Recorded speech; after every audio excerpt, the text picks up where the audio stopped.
Beautiful. So I just want to welcome you all today to the How We Heal panel discussion series.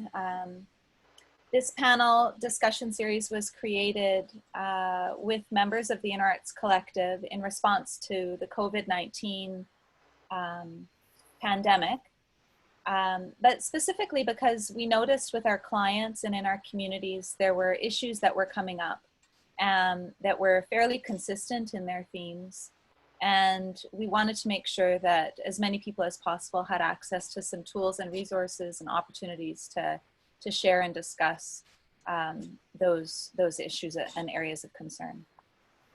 So today we have Debra Brody, Kait Fowlie, and Miranda Borisenko here to speak to the topic of self-care. Before we get started, we just wanted to start with some intention setting and create the container for our conversation, our time together. Deborah has brought her singing bowl, so we're going to take a moment to just allow that sound to resonate through us for a clear, flowing conversation, safe conversation, and ultimately something that will really help all of the participants and the future viewers as well. So let's just hold space for that sound and allow yourself to center.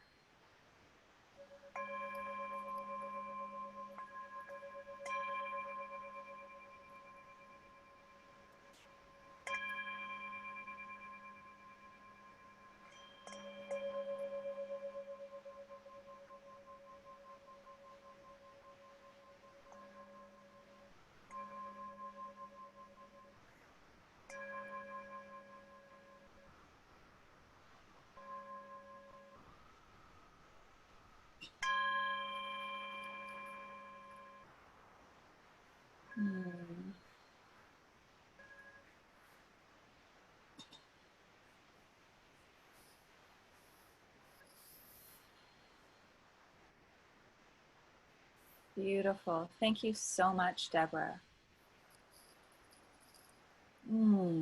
Makes such a big difference sound.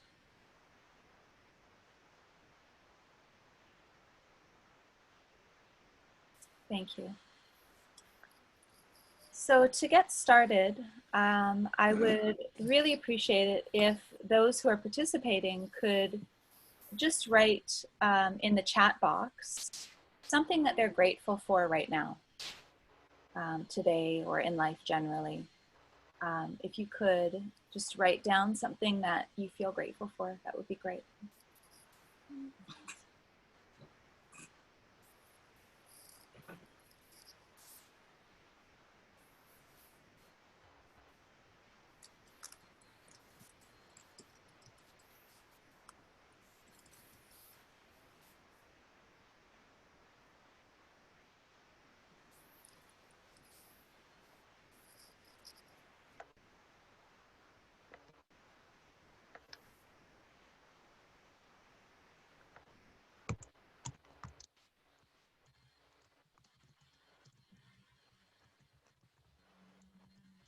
So for our future viewers, I'll read some of these out. I'm grateful for the opportunity to listen to this beautiful group of healers. I'm grateful for the sun, for breakfast, asparagus, eggs, and fresh veggie omelet. Grateful for folks like everyone here. Grateful for the sun, generosity, nature.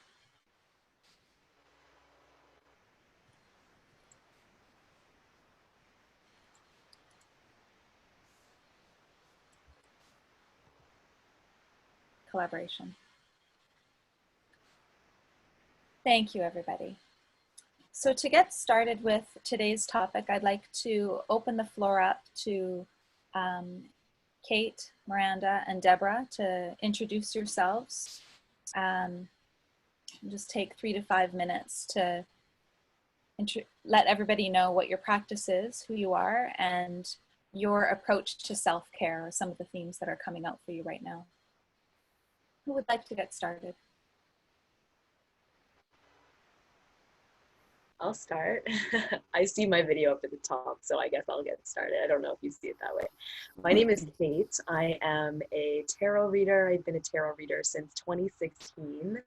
I am also a Reiki practitioner. I've been a Reiki practitioner for about 7 years, and I really love these two tools that really treat, to me, both the minds and the body to help my clients to really get in touch with their own sense of spirituality, their own intuitive knowing, and really just step into the driver's seat of their own life and feel a little bit more empowered about their direction in life. So something that, well, I mean, self-care is such a big part of my work, and it's something that I think about a lot, and how much we, evolve in our in our relationship with it over time. And now is such a crazy crash course in self-care for all of us.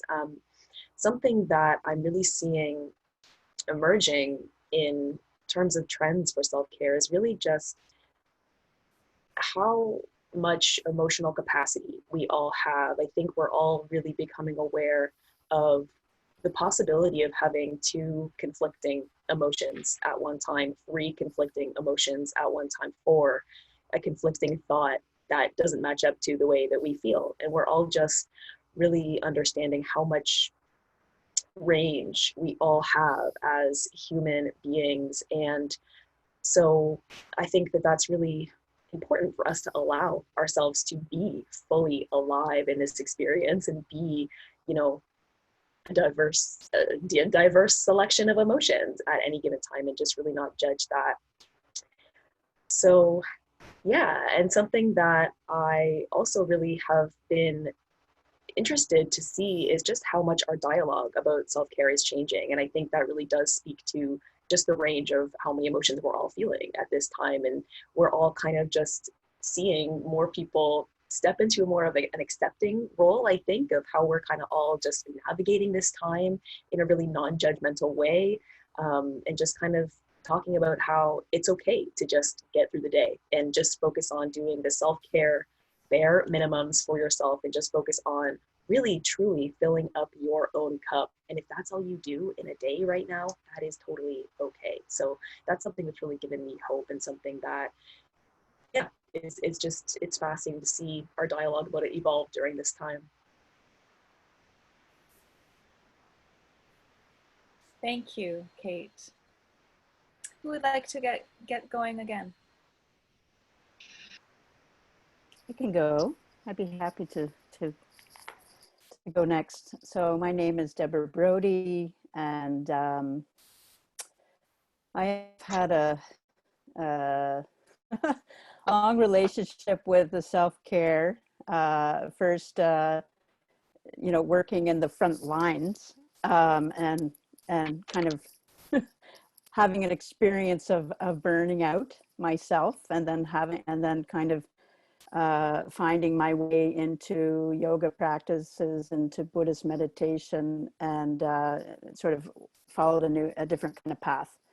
And I've been a yoga teacher for about 20 years. And I've also been incredibly inspired by indigenous wisdom, earth wisdom things. And I've had, since my mid-20s, I worked in the Native community in Toronto. And so I was, a lot of seeds got planted, and then later I've studied with different mentors from different countries, from Africa, from India, from Peru, from Mexico, and from here.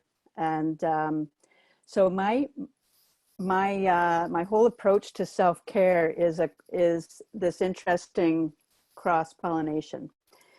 And the way that I see it is that self-care is what is so key for me about self-care is it is about coming into a right relationship with ourselves. And what does that even mean? And right relationship to self. I think of self, capital S, self. We are many dimensions. Our being is many dimensions. We've got the physical, the mental, the energetic, we've got the emotional, the deeper personality, the spiritual, the soul. We've got, you know, it's just the whole gamut. And I think that a lot of self-care is, you know, it's like, it's, you know, a lot of people think about it just like, oh, I'm going to have a bath, or I'm going to, you know, I think in the cultural and societal soup we've been swimming in this culture has been very much, you know, that self-care may even be considered self-indulgent, selfish. And so there's a whole discourse, and there's a whole like internalization of those beliefs that we may not even be conscious of. And so my interest is, I created a program in 2012 called Radical Self-Nourishment. And I've sort of focused with change makers and healers because I was noticing the trend of this incredible capacity for giving and yet difficulty to receive. And because I saw it with myself. And so I've kind of, you know, my self-care kind of went in that direction, even though I've had all kinds of experiences working in all different kinds of community. But my you know, my interest has been to support people in their self-care as they're helping others. And for me, I think what is most important, one of the most important things that I would say that brings everything together with our self-care is our connection to nature. And that, you know, we have been out of balance. We are in lack of reciprocity with Mother Earth. And we're in lack of reciprocity with ourselves. And it's complex. You know, it's complex and it's simple too.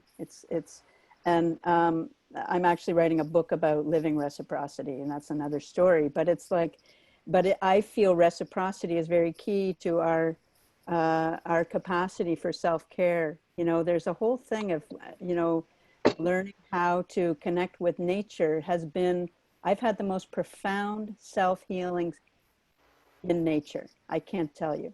I would say that brought everything together. And so everything that I share is about bringing people to help them reconnect with nature, with themselves, come into right relationship and alignment. And that is all the levels and dimensions. We need a holistic approach to self-care. And I think that is the opportunity right now with this COVID thing.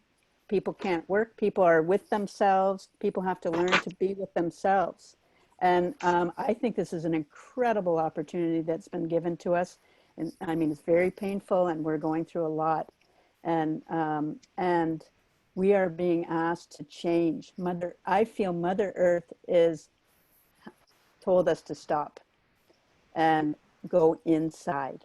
And self-care is about going inside and knowing ourselves. And so I'll stop there. I have lots to share on self-care, but I love to hear what Miranda has to say. Mm-hmm. Thank you very much, Deborah. Thanks, Deborah. I'm always amazed at how when we come together, we really do have similar ideas and thoughts about self-care. So it's always fascinating to me that we are in our own different ways saying, you know, coming back to the same source.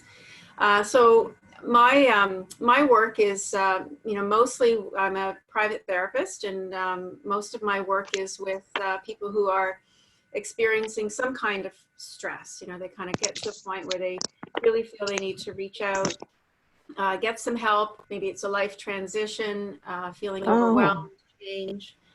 Something's going on that's prompted change. And what I bring and offer people is sort of a bit of a blended approach, as far as my training is in sort of a social work training, fairly Western conventional training in psychology and cognitive behavioral therapies. But like Deborah, early in my life, I also faced a bit of burnout very early in my work life, and when I was in my mid-20s, which at the time was very stressful, but in hindsight was a great teacher, and I'm very grateful for that. And it taught me to learn about myself and to learn really what my nature is, what my gifts are, how I tap into those gifts, and how I can sometimes turn those gifts against me. So I really had to dig deep in getting myself to feel a lot better as a helper and as a healer. And that took me to a yoga and meditation journey, which I have been on ever since. So, over 30 years of yoga practice and meditation and breath work, which I also bring to the people that I'm helping, as much or as little as they want of that. And went on to become more formally trained. So I'm a yoga teacher as well, and lots of courses on meditation facilitation. So I do what I love. And, often when I talk to people who aren't in a helping role, they say, how do you do that? Isn't that draining? And it's not for me. I get such great energy from working with people and from the interaction between us. So, but that's also what self-care is about, is what would stress one person out is actually where I get my energy. So it teaches me that, that we are, or reminds me that we are all different. And part of the magic of self-care is really about the art of living. It's about knowing who you are. So if we just break those words down, self and care. So what is the self? I mean, we can look to libraries of philosophers and theologians and psychologists and, spiritualists who tell us what the self is. But I don't think we have time for that today, do we? But what is that? It's very complex and it's very unique to each of us. So part of the journey for me of self-care is it's not one point in time. It is a journey, and it's a journey about going into the labyrinth of who you are, of discovering what your strengths are and where your vulnerabilities are, and then finding some ways to kind of be healed and whole within that. And I really don't think you can learn self-care without going through some kind of crisis. I think you can read about it and know about it in your abstract mind, but you can't really truly know until you've lived through the stress that life throws at us, and you've gone deep to discover yourself. And all the kind of tools and tricks out there, you got to do it. You can read about it and think about it, but until you do it, you're not actually going to have that lived experience of caring for yourself. So that's my kind of take on self-care. And I have some more ideas that I think we'll probably get to, but I wanted to give that as a frame for our introduction. So back over to you, Melanie. Okay, thank you so much, Miranda. So let's dive in. Self-care is really hard, guys. Like, what do you see in your practice? What have you noticed are the key barriers to self-care? And what are your recommendations for how we can overcome them?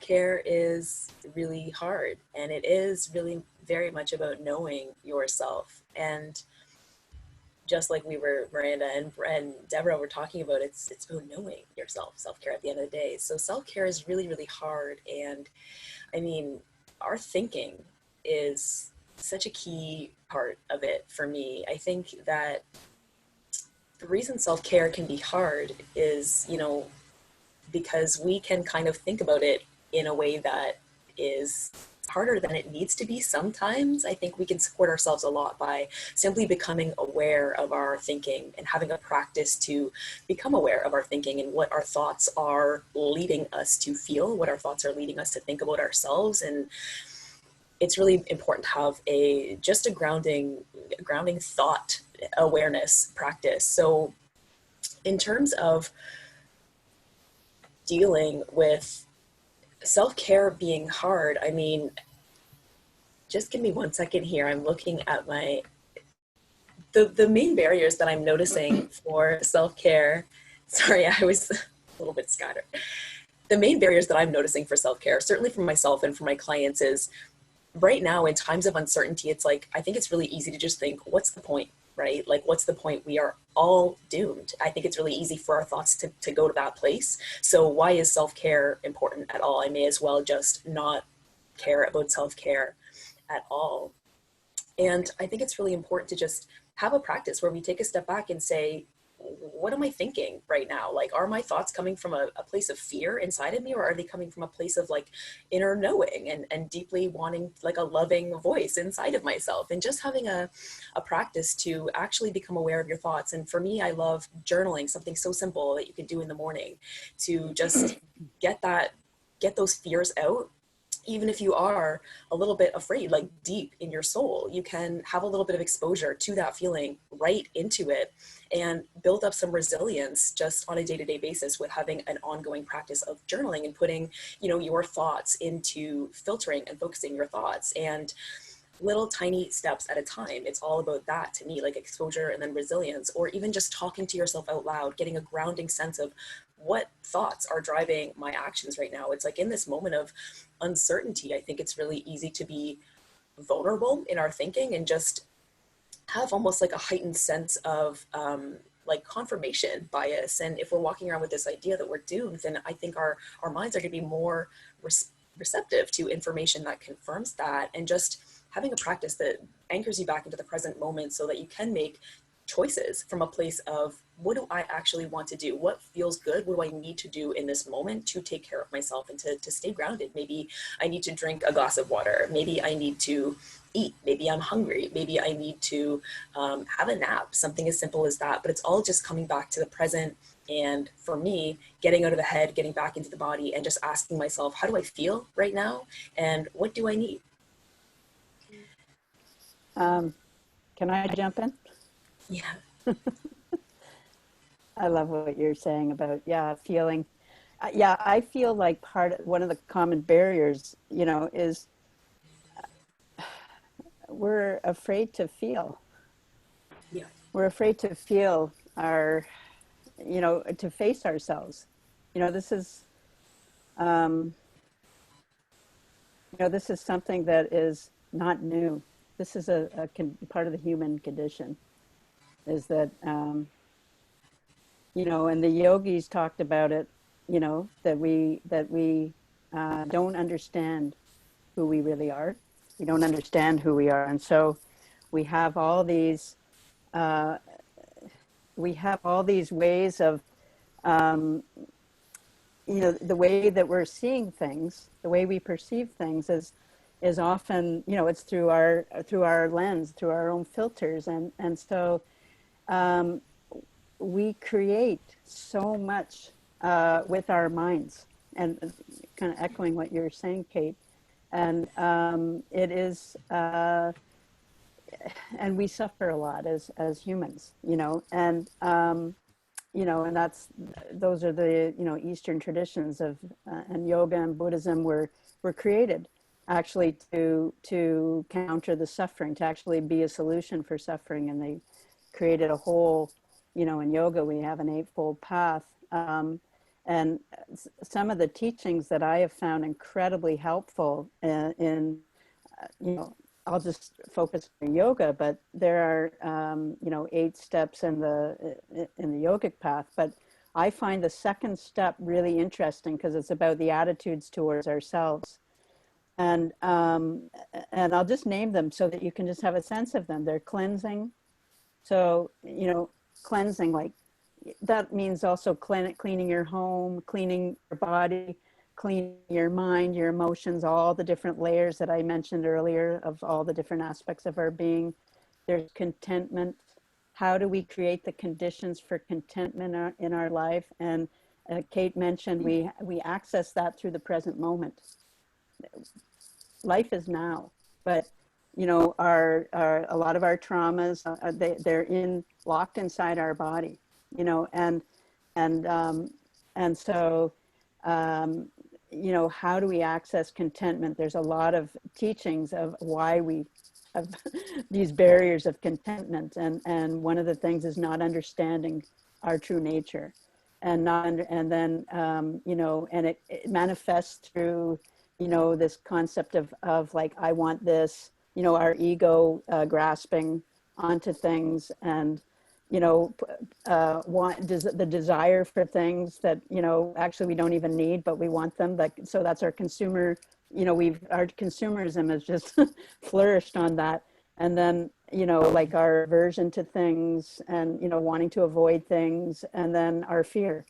And it's very helpful to kind of think about, thousands of years ago, they had this yogic psychology of how to understand the mind, and that they actually came up with some solutions that are very holistic in how to work with it. But anyway, I just wanted to name that in terms of, like, there are a lot of the barriers is just not seeing ourselves, and then there are all kinds of manifestations of what that looks like, of not seeing ourselves, and just all the imaginings, and kind of, they call it delusions, but just like fantasies about what's happening, and the meaning that we make about ourselves. And and I'd say, like, a common thing is that we don't love ourselves enough. We often do not. We think we love ourselves, and we'll treat ourselves to something, but true self-love, what is that?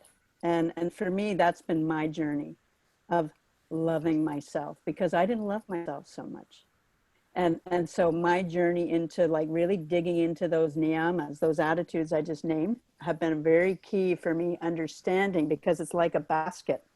When you bring, I didn't say, oh no, I didn't even talk about that. I was talking about the barriers, the kleshas. But anyway, the niyamas, the third one's practice, discipline.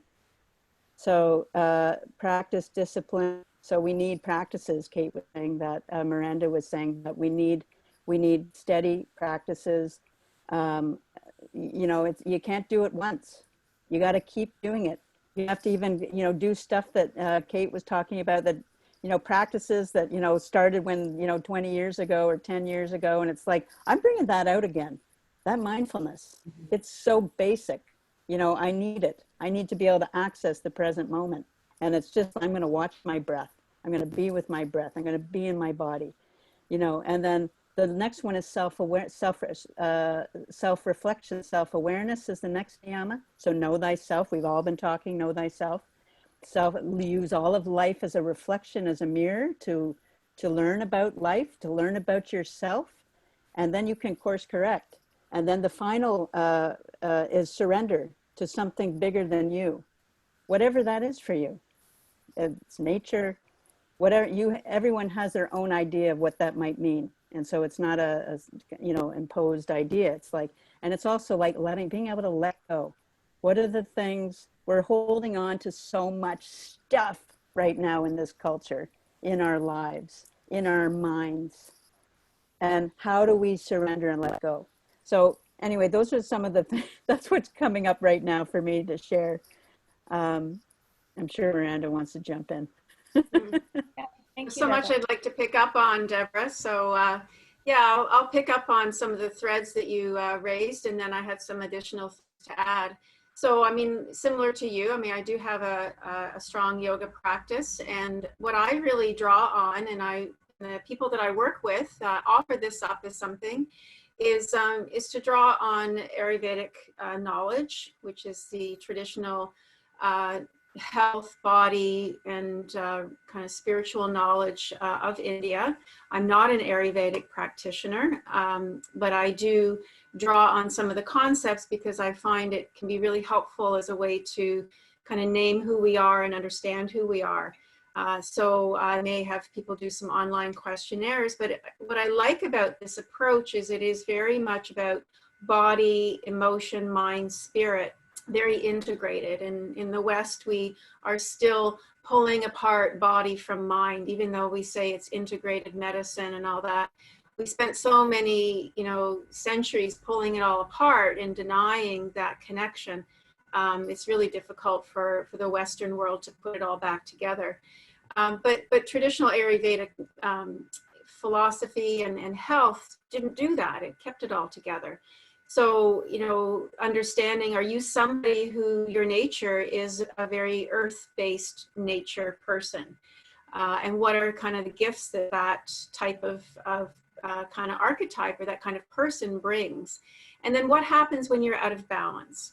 Same as with the fire kind of energy. Somebody who's got a lot of energy and motivation and very courageous and gets a lot of things done. The downside of that is too much fire can hurt. It can be anger, it can be rage. And similarly with somebody who's very spirit focused, very air, you know, hard to be grounded and can be prone to anxiety. So I draw on that just as a way to change the conversation and to help us to understand these different elements and when they work for us and when they're out of balance. So the trick is to kind of be out of balance and go back to balance. And it's always that kind of movement to and from. And so that's one of the other things I offer when I work with people is a deeper understanding. For other people, I'll give, because not everybody wants to sort of go down the yoga path or Ayurveda. So I offer a kind of inventory. I've been revising one, and I'm happy to send it to anybody who's listening. Just shoot me an email and I'll send it to you. It's very pandemic specific, trying to get an idea about what parts of your life, what were they like, the parts of yourself, I should say, what were you like before the pandemic? What do you like now? How are you managing in this really strange time that we are living? And what's your intention about where you want to be? Where are we headed? And that's universally true, because I think in our minds we have this idea about who we want to be. And then there's that difference between who we are and who we want to be. So one thing around self is after kind of doing that kind of deeper exploration and self-awareness is to set the intention and to know that every decision you make is steering you either toward your intention or away from it. So how do you kind of adjust like a sailboat? How do you readjust your sails as the wind changes so that you are headed to kind of really what you want to be? And it can be sort of the discipline, as others have mentioned, discipline practices of, you know, things like getting up in the morning and making your bed. You know, it takes 2 minutes, if that, to make your bed. But when you wake up and you set an intention for the day, sitting with yourself for just 5 minutes, just breathing, sitting. You don't have to call it meditation if that's not something you're into, but just sit and breathe and notice. Connect with yourself and set the intention for your day. It's extremely powerful because it helps to orient all your choices, because every choice you make either takes you closer to what you want or away from what you want. And it's the accumulation of those small, seemingly irrelevant decisions that really kind of shapes how we care for ourselves and how we are connected to other people. So that's one thing I would suggest. Another is I'm going to put on you on the chat box a little video that I love to go back to. It's Dr. Mike Evans is a Toronto-based physician, and he has some whiteboard videos. I'll give you the title and then you can look it up yourself, but it's called What You Can Do to Get Through a Crap Week. And he just takes it back to basics, is sleep, do some good sleep hygiene, eat well, don't eat crap, move, get some exercise, and socially connect. You know, and sometimes when we're really in the crisis time of caring for ourselves, we just really need to keep it simple and get back to basics. So I don't have the link to share with you, but you can Google it and find his video. It's fun to watch, it's short, but it really gets us back to the basics, because sometimes we make things more complicated than they need to be. So I'll turn over to you, Melanie. Okay, thank you so much. Wow, you guys are a wealth of tools. It's amazing. I think this would be a good, maybe we should have a follow-up as well. For the sake of time, I have 3 questions from the audience that I'd like to get to. So maybe we can ask one panelist, sorry, to respond to these questions, like each one. So the first is, how can I use self-care to nullify the non-positive energies swirling around me? Does that really resonate with any one of you as you having a tool that can help this person?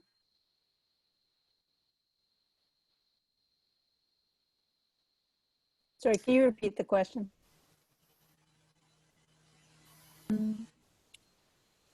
How can I use self-care to nullify the non-positive energies swirling around me?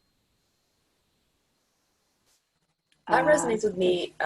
Okay, you go. I'll take it, and I was really inspired actually by something, Deborah, you were talking about, just how healing nature is. And I think when we feel really affected by the negative energies that are swirling around us, returning to nature can be such a beautiful neutralizer. Like a simple practice like taking your shoes off and walking barefoot on the earth is something that really is deeply detoxifying and helps us to just get super grounded and remember that we are an extension of nature, and we have this beautiful vibrancy in us as well, and we can, you know, withstand even negative energies as well. And inviting a little bit of nature into your house too, having some plants around, just connecting with nature every day, I think can help us to remember that there is a part of us that is connected to nature, which is infinitely resilient. So. That's lovely, Kait. I'll add to this.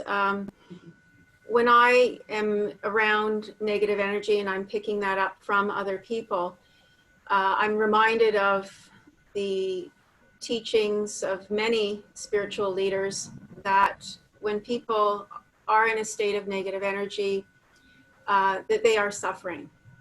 So when I see others as suffering and see that they are experiencing their own version of hardship, that takes me to a place of compassion. And when I have that compassion for others, I am no longer pulled into their negativity or harmed by it.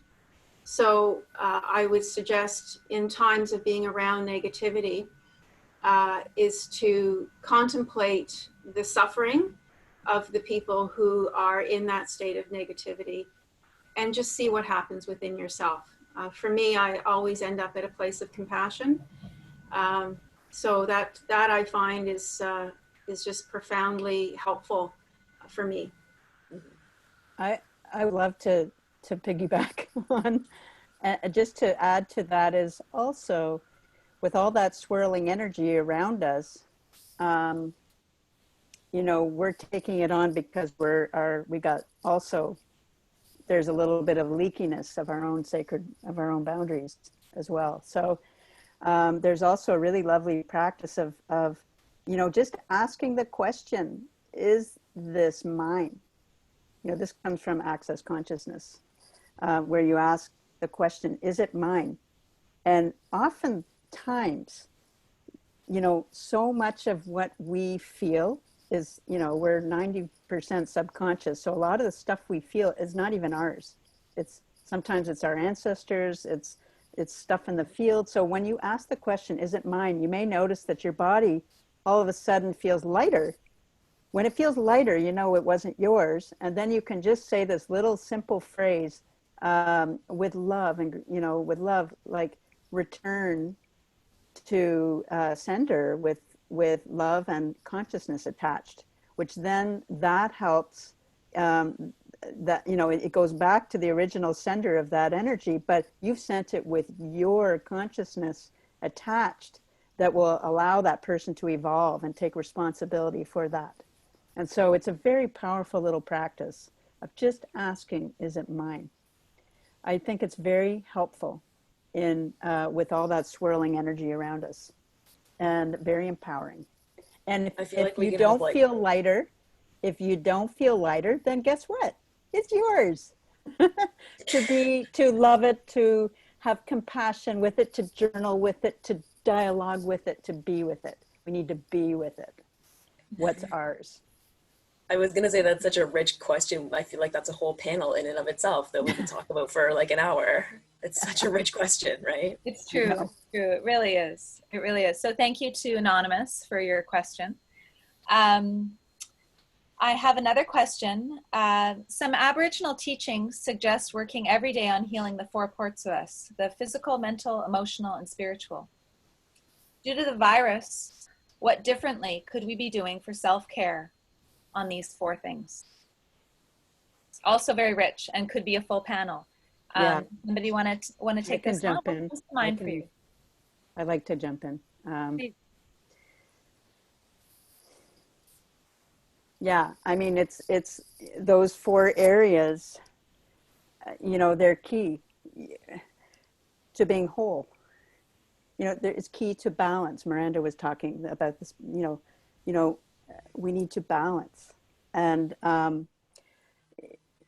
I think in this time, we're being asked to awaken to all these different dimensions. I think we're having an opportunity to have more, some of us, to have more space and time to actually be able to be with those different parts, or have, a lot of people are awakening. There is a kind of awakening that, I'd say there's a spiritual awakening happening on our planet. I mean, it's been happening for a number of years. But I think that this time is kind of like, okay, this is it, guys, you know. And I think that the practices of nourishing and feeding the spirit. I mean, one of the ways that I've learned from Indigenous wisdom teachings has been through ceremony, and ceremony being.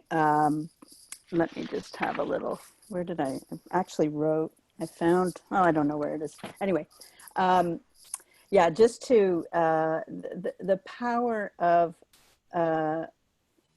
creating ceremonies for ourselves. And little ceremonies can be, you know, doing a little, you know, a ceremony can be something that helps you connect with yourself, connect with your body, connect with your mind.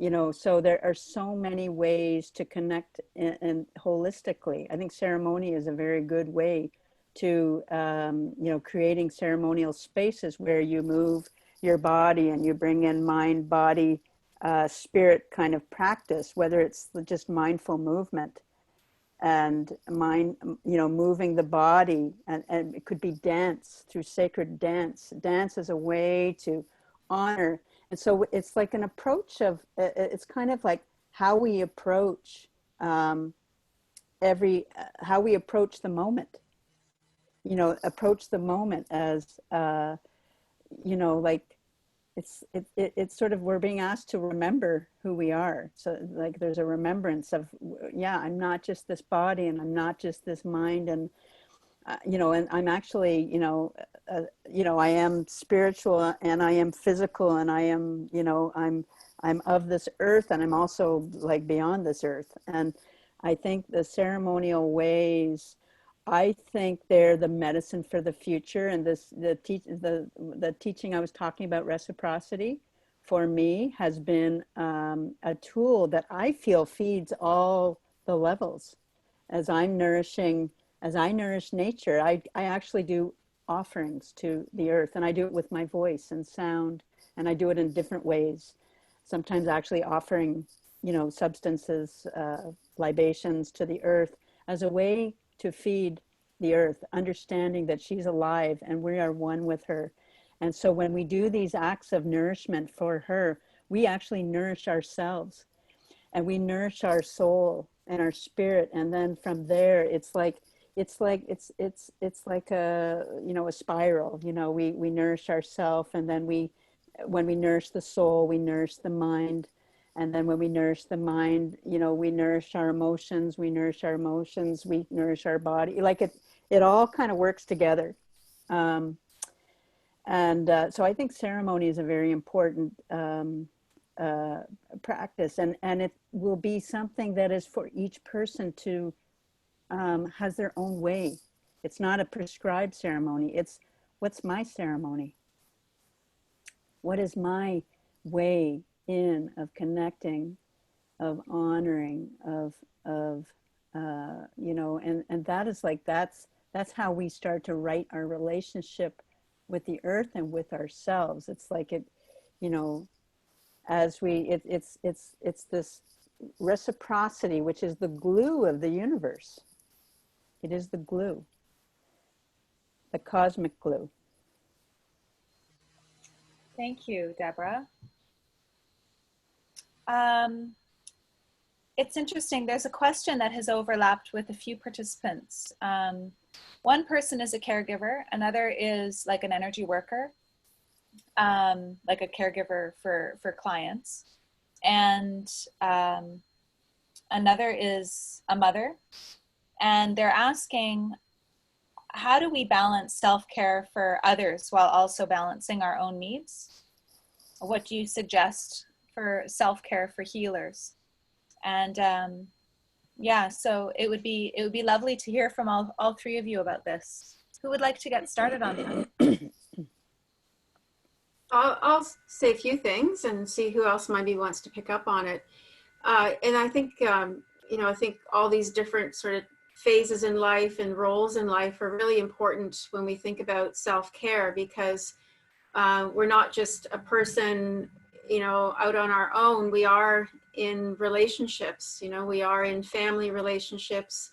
We have responsibilities, caring and nurturing others, being providers for our households, and then being kind of helpers and healers to, people who are vulnerable and struggling. So what we know is that when you are in that time of giving, are you emptying your well and are you dry, or can you replenish?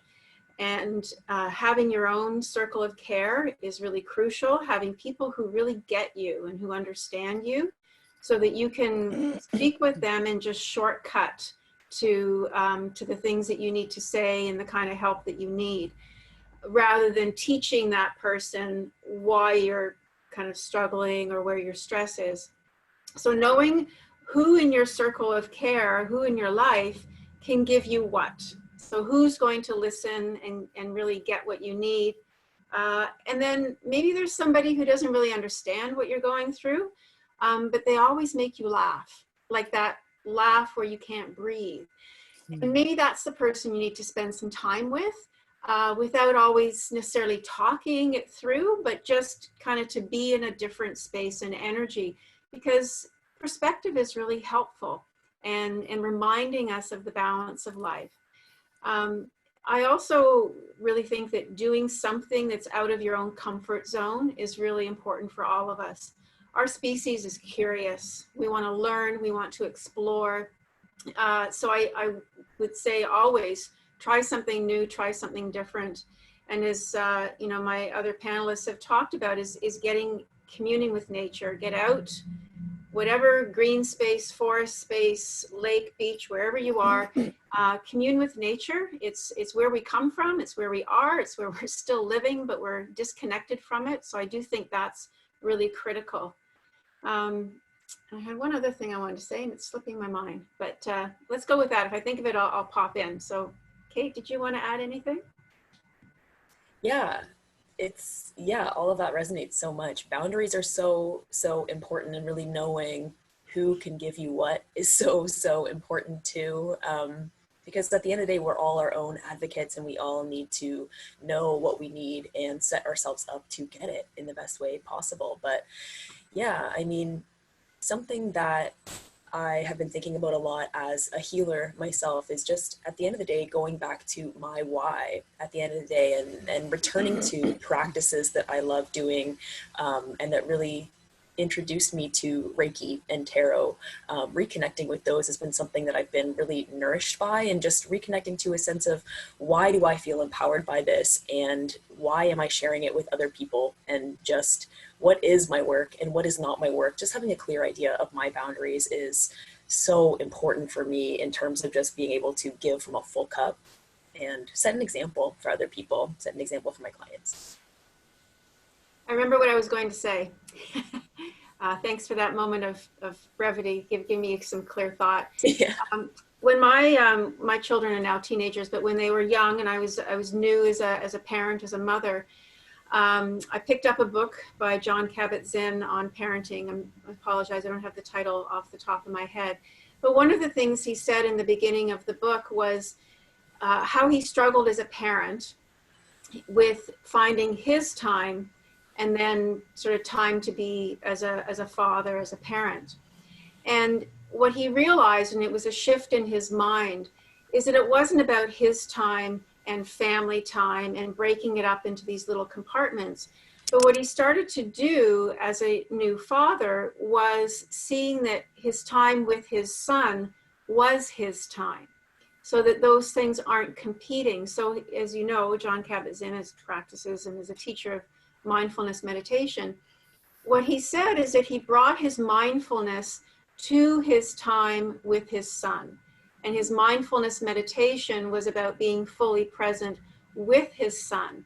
And once he made that shift in his mind and in his heart, he was no longer competing for his time and time of all the demands in the world, that they were all one. So that practicing that presence and mindfulness brought him to a place of peace as a new father.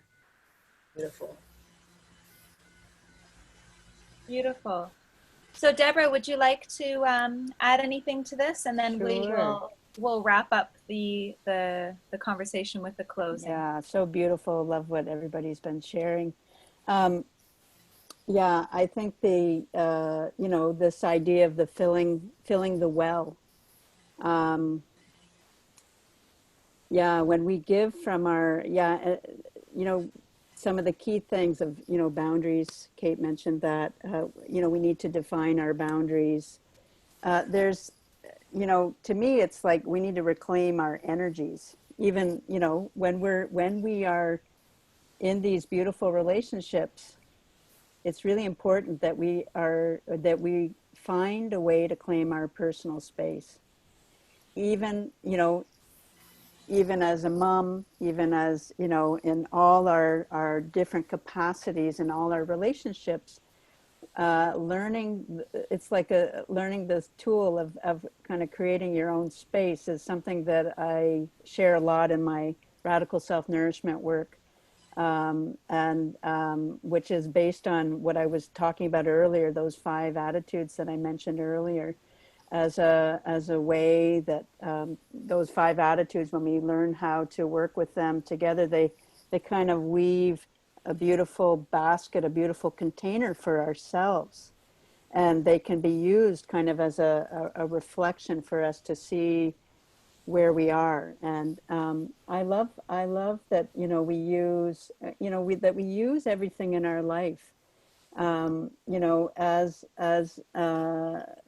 to learn about ourselves. And, you know, we are relational beings. And so, you know, and when we're talking about boundaries, it's not about like creating walls. It's about creating, you know, a space that is yours. You get to have your own space. And, you know, you're allowed to have your own space. We actually need your own space for you to be, you know, for you to fill your well. You need a little space around you. And so how do we create these little, you know, so it's, to me, that's what I help people with, is help people to create that space for themselves so that they can, and to find what is the tool. Like, everyone is different. As we've been saying, everybody needs something different. We have to work with people where each person is at. And so that's, you know, I'm trained in a kind of yoga that is extremely, it's the Vinyasa approach, and it's very, you know, we work with the context, we work with what's happening now in your life, and how, you know, and developing practices for you that would be actually appropriate in your context, in your situation. Everybody will need something different. And so, you know, this idea, but it's crucial for you to fill up, because it's, your self-care is, you know, it's the oxygen mask, right? It's that metaphor of like, you've got to put the oxygen mask on first before you put it on your kid. Because if you don't put it on, then how can you be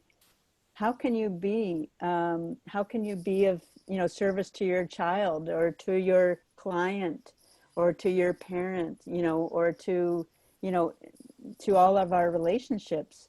It's so critical. We don't realize how important our self-care is. It's crucial. And I think, hopefully people are awakening more that, and there's some things to learn, maybe. There's some skills to learn there's some tools to learn. And, I love sharing the tools. And that's my gift, is being able to intuit what people need through a connection. I learn about you, and then I can figure out what you need, and it's a beautiful practice. Anyway, I think that's what's coming to say. I can't hear you, Melanie. Melanie, you got to unmute yourself.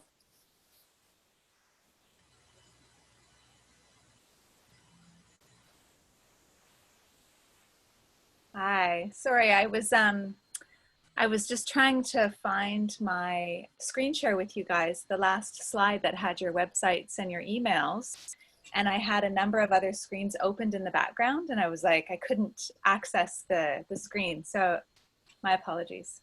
A metaphor for life. Pardon me? A metaphor for life. Too many screens open. Can't find what I'm doing. No kidding. There we go. Okay. I found it, and thank you so much for everything that you shared, guys. It was really a beautiful hour to share with you all, and so relevant at this time. Like there's a lot of people really struggling with what self-care looks like, because a lot of folks, the normal methods for self-care might not be easily available. Like they're not able to shop, they're not able to, they're a little bit more isolated and homebound, and maybe their tools are outside of the house. Maybe they go to the museum for self-care, or they check out the cherry blossoms, or so it's really really nice to have some other strategies and tools, and you guys offered so many. I really look forward to sharing this with other folks, and hearing what people have to say in the feedback and evaluation that comes afterwards. Certainly it was a really great reminder for me personally in life, as a mom, and and as an energy worker. Also, I would welcome each of the panelists to please share in the chat box any resources or tools that they would recommend. I see Deborah just added a hummingbird practice, humming breath practice.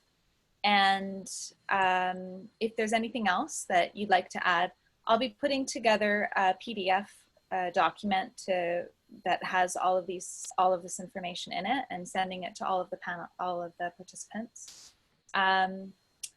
And in the meantime, next week, we have our next panel discussion is on anxiety and depression. So I do invite you to go to the innerartscollective.com website, and under the events category, there's the How We Heal in the Healing and Meditation section. And you can find some information about registering for that next link, that next event. And finally, if you have any suggestions or anything that you'd like to explore further with any of our panelists, they are more than happy to connect with you. So please, I'll just put this up for you. There we go. Can you see on the screen everybody's websites and emails?